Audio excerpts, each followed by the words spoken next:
இதில் வந்து நிறுத்த சொல்கிறாங்க.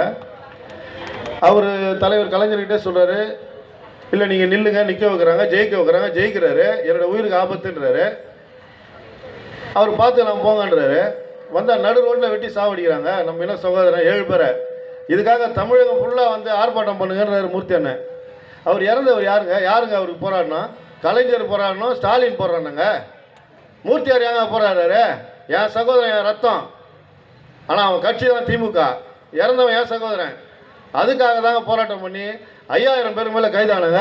அனைத்து சமூக அமைப்புகளும் அன்றைக்கி ஒன்றிணைந்து பண்ணாங்க.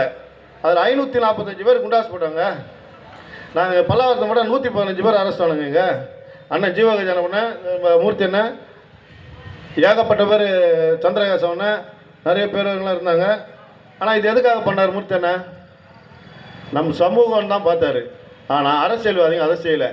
அவர் ரவுடி, அவர் இன்னொரு ரவுடிங்க கொலை பண்ணிட்டாங்க. என்னங்க ரவுடி? எத்தனை கேஸுங்க அவர் மேலே ப்ரூவ் பண்ண முடியுமா? அவர் ஹெச்எஸ் கார்டு எடுங்க, 110 கேடி லிஸ்ட் இருக்குதா அவருது? இல்லை ரவுடி லிஸ்ட் இருக்குதா? ஒன்றும் இல்லை. நியாயத்தை கேட்குறவன் ரவுடி. இதுதான் நம்ம இனத்துக்கு அவங்க கொடுக்குற பட்டம். அதனால தான் சொன்ன ராமசாங்கன்னு, எல்லாரும் படிங்க, படித்தாக்கா என்ன ஒன்றா செய்யலாம், அந்த அறிவாற்றலை வளர்த்துங்க அப்படின்னு சொன்னால் இது வந்து யாருக்குமே ஏற்றுக்க முடியல. இன்றைக்கி அவருக்கு அடக்கம் பண்ணுறது இடத்துக்கு அன்றைக்கி நாங்கள் அன்றைக்கி ஃபுல்லாக 2 நாள் அங்கே தான் இருந்தோம். இந்த அரசாங்கம் இடம் ஒதுக்கும், அவர் கட்டின புத்தகாரிலே வந்து வைக்கலான்னு சொல்லி எவ்வளோ போராடுறாங்க. நாளைக்கு அந்த இடத்துல அவங்க மனைவியை நின்னா கூட ஜெயிப்பாங்க அந்த தொகுதியில். வாய்ப்பு இருக்குதுங்க. திட்டமிட்ட சதி. அவர் வந்து அங்கே அடக்கம் பண்ணாக்கா என்ன ஆகும்? அந்த தொகுதியில் இந்த தலித் மக்கள் தொடர்ந்து போவாங்க. இதெல்லாம் அரசியல் உள்வாங்கி பண்ணுறதுங்க இது. அதனால தான் ஒதுக்குப்புறமா திருவள்ளூர் மாவட்டத்தை எதுவுமே கொடுக்குறாங்க அவருக்கு.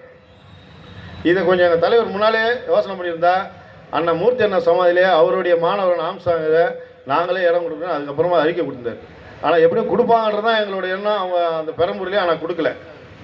ஆகவே அண்ணனுடைய வழக்கினை சிபிஐ விசாரணை செய்து அவருக்கு பின்னால் இருக்கும் எந்த கட்சியாக இருந்தாலும் அவர்கள் மீது சட்டப்படி நடவடிக்கை எடுக்க வேண்டும். ஆயுதத்தை நாம் ஏந்தக்கூடாது. நல்வழியில் அறவழியில் சென்று நம் இனத்தை முன்னேற செய்ய வேண்டும் என்று சொன்ன மாவீரன் ஆம்சாங் அவர்களின் இரங்கல் கூட்டத்தில் நாம் ஒரு சபதம் ஏற்று, இது மாதிரி ஏற்கனவே நமது பல்லாவரத்தில் இதே டாக்டர் கலைஞர் அவர்கள் எங்களுடைய தலைவர் மூர்த்தியார் சென்றபோது, என்ன மூர்த்தி, என்ன உங்களால் ஒன்றாவே இருக்க மாட்டீங்களா அப்படின்னு சொல்லி கேட்டாருன்னு தலைவர் என்கிட்ட சொல்லியிருக்காரு.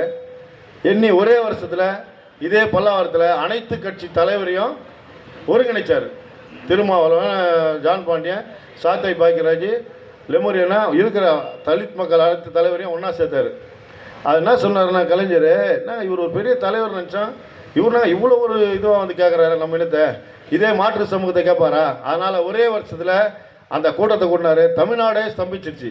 ஏன்னா தலித் மக்கள் ஒன்றா சேர்ந்து நம்ம ரிசர்வ் எம்எல்ஏ ஏற்கனவே சொல்லியிருக்க அவர், நம்ம தலித் அண்ணா திமுகவில் நிற்காதீங்க, தலித் அமைப்பு நின்றுங்க. ரிசர்வில் எத்தனை எம்எல்ஏ இருக்காங்க? அத்தனை எம்எல்ஏ வந்துட்டாக்கா அடுத்தது யாருங்க முதலமைச்சர், துணை முதல்வர்? நம்ம தாங்க.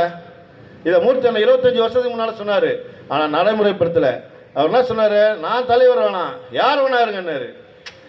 எல்லா தலைவரையும் வளர்த்தவருங்க எங்கள் தலைவர் பூவை மூர்த்தியார். அதன் வழியில் வந்தவர் தாங்க அண்ணா ஆம்ஸ்ட்ராங். அவரை வந்து ரவுடின்றது வந்து மிகப்பெரிய தவறுங்க. எனவே இந்த வழக்கினை திமுக அரசு சிபிஐ